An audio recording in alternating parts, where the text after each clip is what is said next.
Do you have a certain type of stress that gives you stress? Today, we are talking all about stress, and I really challenge you to see how many times I actually say the word stress. We are talking about traumatic stress. We are talking about acute stress. We are talking about chronic stress. We are talking about all sorts of stress that you may have experienced. And once you can label them, I have a feeling you will be able to start to decrease that stress in your life. So listen up to Stress 101. Welcome to Burnout Solutions, a podcast designed to help high achievers and healthcare professionals understand stress and how it can lead to burnout. Together, we'll explore how your brain and nervous system naturally work and why they sometimes hold you back, and how to overcome those challenges to fully enjoy the success you've worked so hard to create. I am your host, Mona Tippett, registered nurse, burnout coach, and resiliency educator.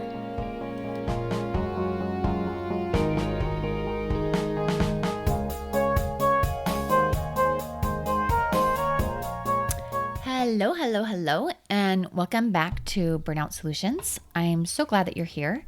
I have just had an awesome day. This morning, I went with my friends mountain biking, a bunch of women that I just love.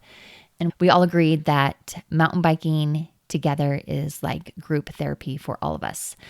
So thank you to my thrill-seeking women therapists on wheels. It was super fun. And believe it or not, I have learned so many lessons about stress and emotional resilience through mountain biking. And I'm just so grateful for these women in my life. I love exercising. I love getting out in nature. And I'm just starting with a very grateful heart. Today, we are actually talking about stress. And as I did the podcast on burnout, I thought a lot about stress. And this probably should have been before burnout, because burnout happens because of chronic stress. But I wanted to talk about the nitty-gritty of stress. And hopefully you will learn something new. And in our society, we just talk about, oh, that's so stressful. And there's so many different types of stress that can contribute to us saying that's so stressful. And we're going to talk about all the ways that your nervous system and brain get stressed out. And hopefully through this podcast, you can be aware of the different types of stress that you experience. And it might be fun for you to identify parts of your life that are stressful and what type of stress is causing that stress. So what is stress? Stress is just a natural, physiological, and psychological response to a perceived threat or challenge. It's your body's way of saying, hey, pay attention, something's off. I need all hands on deck. It is something that is just an increase of energy and arousal. And the purpose behind that stress is to help us. While we often see stress as harmful, not all stress is bad. I'm not going to go into detail here, but there's good stress, eustress. And that is when we have a burst of stress that helps sharpen our focus, boosts our performance, pushes us into learning. But when the amount of stress or arousal that we experience becomes overwhelming or feeling chaotic, that's distress. And though we may lump all stress into one category, there are actually several. And it's important to know that there are not only different types of stress, but stress can also be classified by the duration of the stressor. And standard psychologists classify stress into 3 different types.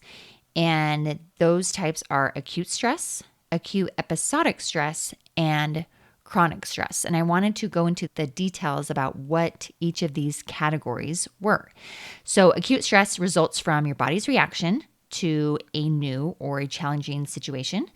And, this is a feeling that you get from an approaching deadline or when you narrowly avoid being hit by a car.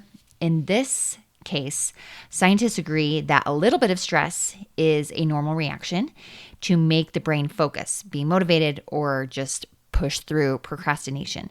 And eustress lives in acute stress because we can experience acute stress due to something that we enjoy, like riding a roller coaster or going mountain biking. seeing something that thrills us can cause an acute stressful reaction in our bodies. Acute stress is classified as short-term, and usually your stress hormones, emotions, and body will return to its normal state, which hopefully is being managed by your parasympathetic nervous system. And this normal return happens within a few minutes to, at the longest, just a few hours through the relaxation response in your brain. The second type of stress is acute episodic stress, and I'm just going to refer to it as episodic stress. And this is when the acute stressors, like the ones I just talked about, happen frequently. So you feel like you are constantly moving from one crisis to another. One example of episodic stress is having tight work deadlines over and over again. It's going through nursing school and having a big test every other week. It is something that happens on a reoccurring basis without a break. And that's important to recognize, is that it happens reoccurring often and there's not a break in between. So, of course, another example of frequent high stress situations is something that happens with healthcare workers. So, healthcare workers are repeatedly at the bedside of different patients in a potentially critical state. This revs up the stress hormones and then repeats the cycle with each patient seen in like the emergency room or the intensive care unit or even in the clinic. I mean, you walk into a room and you have no idea, or you have some idea about the situation that the patient is in, the pain or issue that they are seeing you with. And sometimes, even if you know a little bit about it, you already are going into that stress response before you even go into the room. And this happens repeatedly over and over again. And you are constantly working with people in pain, people who are struggling, their families who are in fear and struggling. And so over a 12-hour shift, or, some people work 24-hour shifts or 30-hour shifts. And with acute episodic stress, we don't have the time to return to our normal homeostasis, or more often, we don't take the time to return to a relaxed and calm state and complete that stress cycle. So the effect of the high frequency acute stress accumulates over and over and over again. And then that is compounded by shift after shift after shift. So weeks and months and years of these highly stressful situations can compound and lead to chronic stress. And that leads us into the last type, which is chronic stress. So chronic stress results from stressors that continue for an extended period of time and can feel never ending. So sometimes there are some jobs that when you experience this episodic stress over and over and over again for years, like we just described, can feel never ending. Some other examples are just constantly fighting with your spouse or your child or somebody close to you in your inner circle, and you can't see a way out. Also, maybe facing insurmountable debt or living with a chronic disease, or, just dealing with things that really your nervous system feels trapped, feels stuck. And when we are in chronic stress, we have a difficulty seeing just any way out. We have a hard time seeing that there are possibilities that can improve or things can change. And the situation in the face of chronic stress can be hard. Often temporary relaxation measures like taking a nap or going on a vacation, doing even just a meditation, exercising often doesn't feel like it has enough effect to counteract the amount of stress in our life, because it does not turn the off switch off in the brain and nervous system, because there is not an off switch. When we are in chronic stress, this is where we need to remind our nervous system over and over again that it's safe, and we need to rewire and create new patterns that are healthier and less stressful. The next we're going to talk about is types of traumatic stress. And this is a lot of what I talk in depth in my program, in my burnout program that I'm certified through with the Forward Facing Institute. And I don't want to spend a ton of time on traumatic stress, but I did want to talk about it here. So there are 3 types also of traumatic stress. There's primary traumatic stress, secondary traumatic stress, and tertiary or environmental traumatic stress. So primary traumatic stress happens when something scary or harmful either happens to you directly or you see it happen in person. And primary traumatic stress can actually be divided into 2 different types. There's big T trauma and small or little t trauma.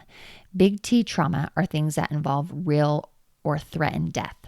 People who come back from war experiences, serious injury, sexual violence. These actually meet the official medical definition of trauma. And not everyone who goes through this will have PTSD, but anyone with PTSD has experienced at least one of these events that are classified as big trauma. Small T trauma, on the other hand, are events that don't necessarily meet the official trauma definition. And someday I'm just going to have to do a podcast on the difference between big T trauma and small T trauma. But for now, I just want you to know that these experiences are things that your nervous system perceives as very painful or frightening. And some examples are just being harshly criticized repeatedly as a child, going through a bad breakup, getting sued can also cause little T trauma, or struggling in middle school or just getting bullied during middle school. I love Dr. Gentry. He says, when I think of past painful learning and small traumatic experiences, I just think of middle school, and it's a great place to get a lot of those painful memories. Anyway, so it's experiences that happen repeatedly that your nervous system begins to feel unsafe and feel threatened and feel dangerous. And those do add up over time. So let's move on from primary traumatic stress to secondary traumatic stress. And secondary traumatic stress is also very interesting. It is when we witness trauma that happened to others. And this can happen in a few different ways. So you either see it happen to somebody else, you can even see it on the news or on TV, or you hear about it from someone else, like a patient or a friend telling their story. When you witness trauma, your body can react with a stress response, and your brain can connect the scary story or image with danger. And later, anything that can remind you of that event, like different sights or sounds or smells, can actually trigger that response again. And healthcare professionals are especially at risk for secondary traumatic stress. And the last type of traumatic stress is tertiary or environmental stress. This is something that happens when you spend a lot of time around other people who are stressed or in threat mode. I like to call tertiary traumatic stress contagious stress because our brains automatically pick up on other people's stress through something called mirror neurons. So when you work in a high stress environment like healthcare or caregiving or teaching, it's very easy for your nervous system to stay stuck in stress mode just from being around people who are stressed. And all of these can lead to many stress-related symptoms if you don't have the tools to calm and reset your body. And when I think about contagious stress, I think about one really good way to help with contagious stress is to become a more regulated human so that when people are around you, we use those mirror neurons positively. I'm regulated and I can put out that energy so that others will feel like there's no danger. We can be relaxed here and we can be in this safe environment. So I do know, and I have experienced, and I have helped people increase the wellness of their environment just by them becoming more regulated. Now let's explore some often overlooked but extremely common types of stress. They may not look like the traditional stress that the World Health Organization talks about, but they affect your nervous system just the same. And some of these types might be obvious that they cause you stress. But again, I believe that labeling them will help you gain awareness. And let's start with physiological stress. So physiological stress is stress that actually originates in the body. This is stress that is caused from a physical sensation, like a pain, like feeling sick, not sleeping, poor nutrition, even hormone imbalances. This is when your brain perceives that these physical issues are a threat, and your brain doesn't distinguish between emotional, physical, or mental stress. It just responds to all of them the same way. I have dealt with chronic back pain for so many years. And the more I am aware of this, the more I've linked that my pain is correlated with stress. And sometimes I have these episodes where my back just goes out and I have to lay down. It's hard to walk and just throws my life out of whack for a few days.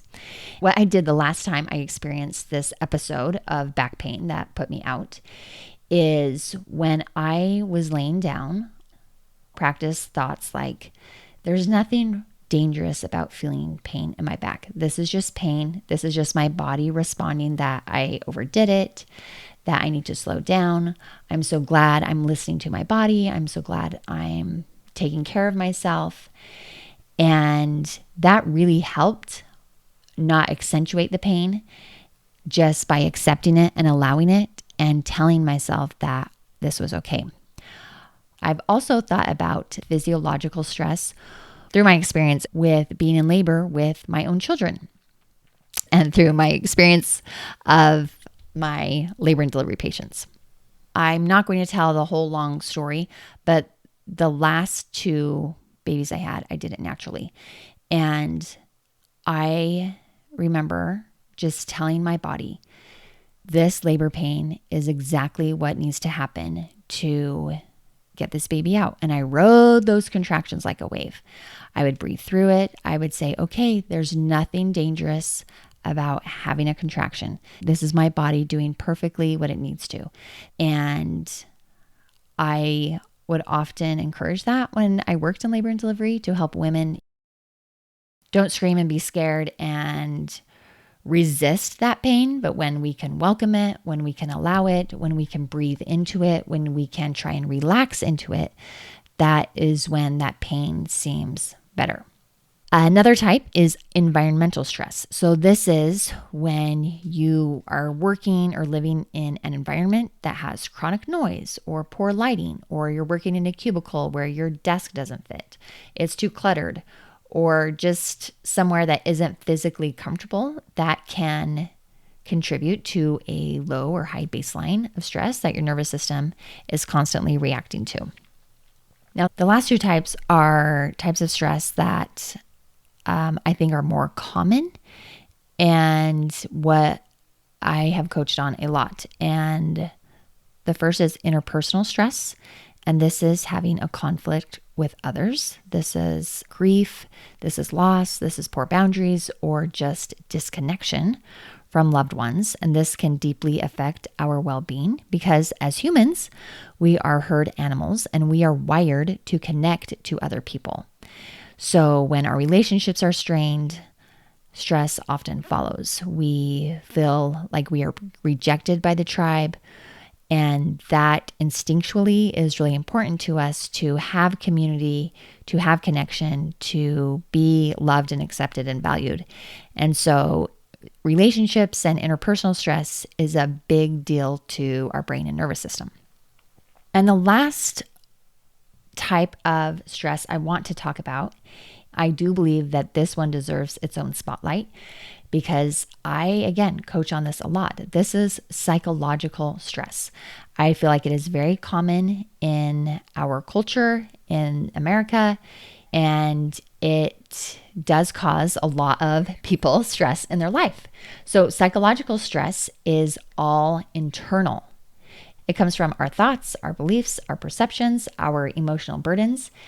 And this is when there actually isn't any actual danger.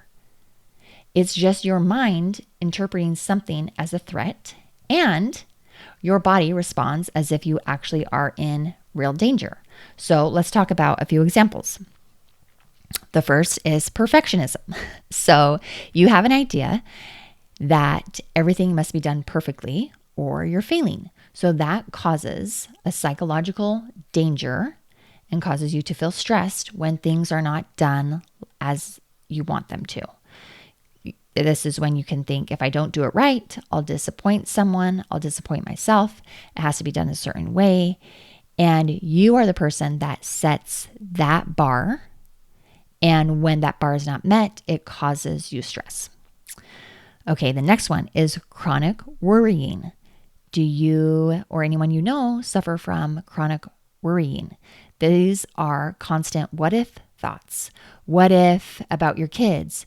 When you see a report card, this is what if they're never going to graduate from school and they're going to be homeless, and your brain starts to spiral into all the what ifs.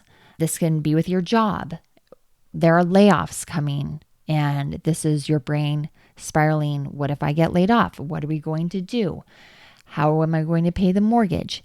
These are not actually real threats. From the outside, these are just an internal worry, an internal dialogue, an internal creation of something that your brain thinks might happen, could happen. They're just your brain trying to problem solve and complete a puzzle that it doesn't even have all the pieces or even know the problem that it's solving. So anything that is worrying, what if something goes wrong? What if I miss my plane? What if when I go to the doctor tomorrow, he's going to talk to me about how unhealthy I'm eating? Anything that can cause you to chronically worry. This is actually why I don't watch the news. I feel like when I do, the news gives me reasons and stories to feel like I need to worry about things, and I actually don't. I like to find out my news and current events from a few different sources, and one of them is pretty conservative, one of them is pretty liberal, and so I feel like if I read both of them, I can decide what's actually happening. The next is comparison stress. So looking at social media. Since social media has become a thing, this is huge. This is the feeling that you're behind in life. This is the feeling of, oh, I didn't go on vacation. I don't have a new car. I need to look like this. I need to have the best and the latest and be super cool and, be on trend. It also tells us, those people have it all together. Why can't I?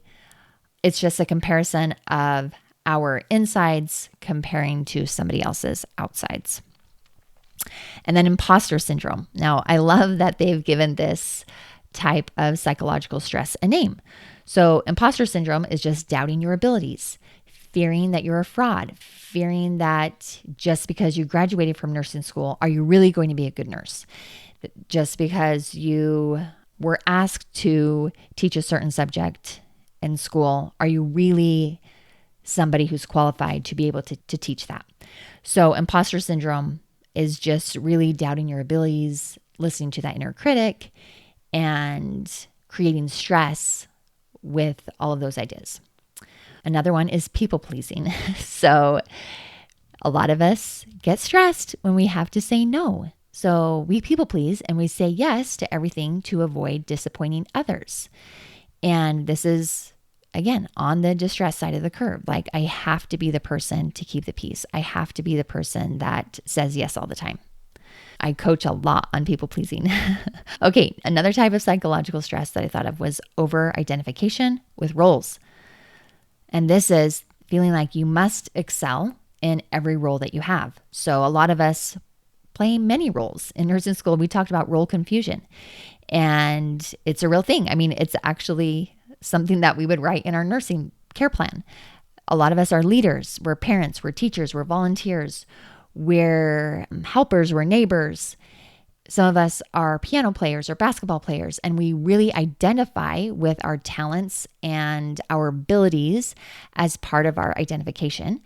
And so we can lose our sense of self in that process. And when we get a different job or something happens and we don't, or we are not capable of having that ability to play the piano or the guitar or whatever, a lot of times we lose that sense of self and that identification, and that causes us stress. Like, okay, who am I now? What kind of person am I without this? This was who I was. A lot of people who retire struggle with this. So, in all of these ways, with psychological stress, just remember that our brain doesn't distinguish between a tiger chasing you and a flood of anxious thoughts. It treats both of them as danger, and it creates chronic stress even when on the outside everything seems fine. Even on the outside, people look at you and they think, oh, there's no reason you should be stressed. You have everything together. You have a good job, you have a good family, blah, blah, blah. And on the outside, nothing appears stressful. And you could go to the doctor and, they say, are you experiencing any of these 10 major stressors? And you say no.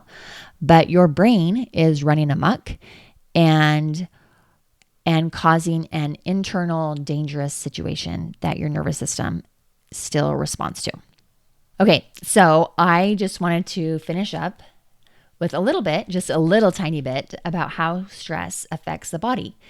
Because stress is not just in your head and in your thoughts, it actually causes a physiologic reaction in your body.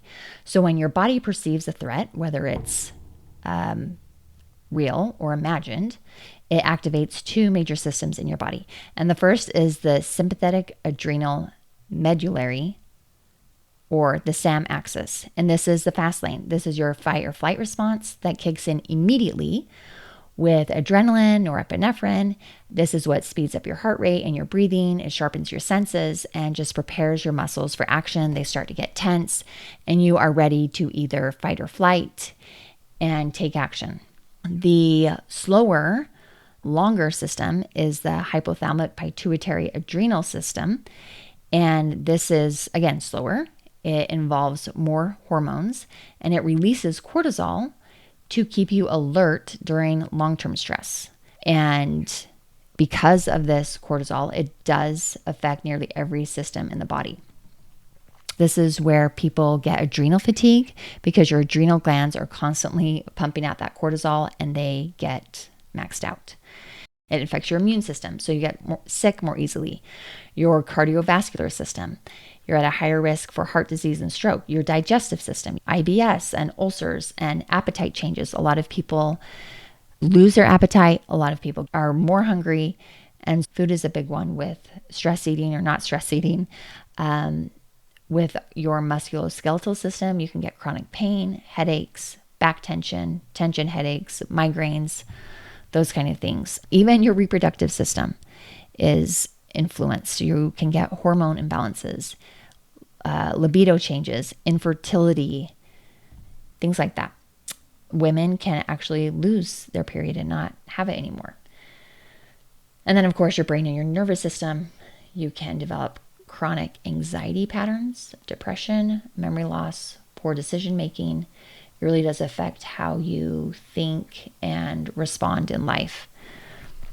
Okay, so that was a lot about stress, but I hope it gives you a clearer understanding about how complex and layered stress really is, how many different types of stress we experience in our modern world, and just help maybe increase your awareness of what in your life is causing you stress.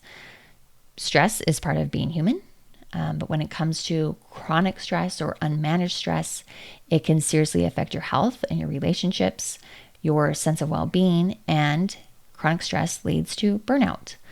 So be aware. What kind of stress are you experiencing? Are you experiencing acute episodic? Are you experiencing chronic stress?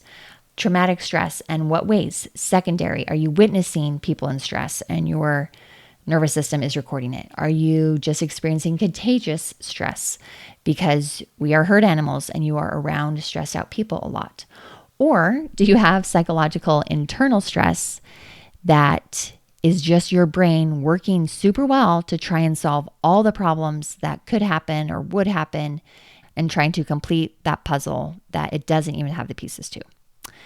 So with awareness, you can respond to care and compassion rather than just pushing through or neglecting it. And in future episodes, I will be sharing tools and strategies specifically to help you manage stress. I have a series coming out that I'm doing with another life coach, and we're doing several, I think 4 episodes on how to support your nervous system more effectively. So stay tuned for that. In the meantime, thank you for listening. Please be kind to your nervous system. Please be just a little bit more curious about your stress that you're having. And hopefully you can show a little bit more grace and compassion to those who may be carrying stress too. If you have any questions or thoughts, you can reach out to me on my website. So until next time, take care.